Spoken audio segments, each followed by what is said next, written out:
Someone who's here is Vivek Wadhwa, who writes for the Washington Post. He's a professor at Duke and has done some writing for ReadWrite. You probably have seen his stuff. He's an amazingly brilliant guy. Now listen to how accurate he was. This is a year ago. Social media will lose its sizzle. The big growth is behind us. It's time to jump on the next bandwagon. Okay, pretty accurate. The bubble will pop for the current crop of tech IPOs. LinkedIn and Zynga will lose more than half their value. Half, right? And Groupon will lose most of its value, so 2 out of 3. Voice recognition goes mainstream, yup, and cloudburst shakes the tech industry, meaning security breaches in the cloud.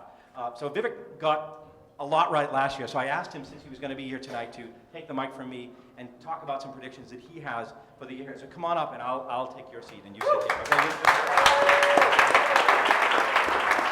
First of all, I'm going to criticize my friends over here for being so shallow in their thinking. Okay, thank you. All we're doing is talking about silly Silicon Valley stuff. For example, when we talk about Apple and Google and Microsoft and so on, we're thinking small. I mean, the revolution is happening abroad. This is a $20 Indian device. It's a tablet which looks as slick as anything else.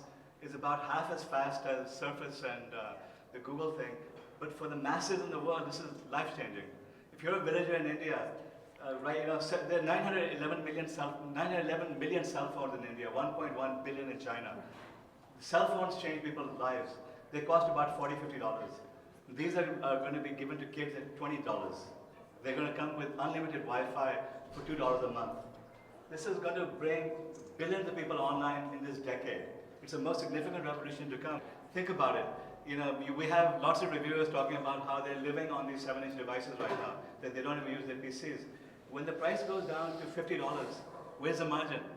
That's a quarter of the profit that Apple makes on its iPads. But I think the more important part is how it brings information. This subsistence formula is going going to... about 3 billion more people coming on the internet in this decade. What's that going to do? There are 150 million Americans, 3 billion additional people online. The first billion came on, revolutionized society. It killed the media industry. I mean, these people are walloping right now because of ReadWrite and all these blogs coming in and eating their lunch. The print media is bleeding to death right now.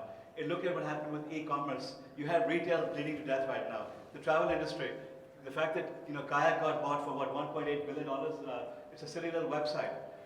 So the travel industry is bleeding to death right now. That's what happened with the first billion coming online. Imagine what happens when another 3 billion people come online. We can't fathom that over here. Then another major revolution.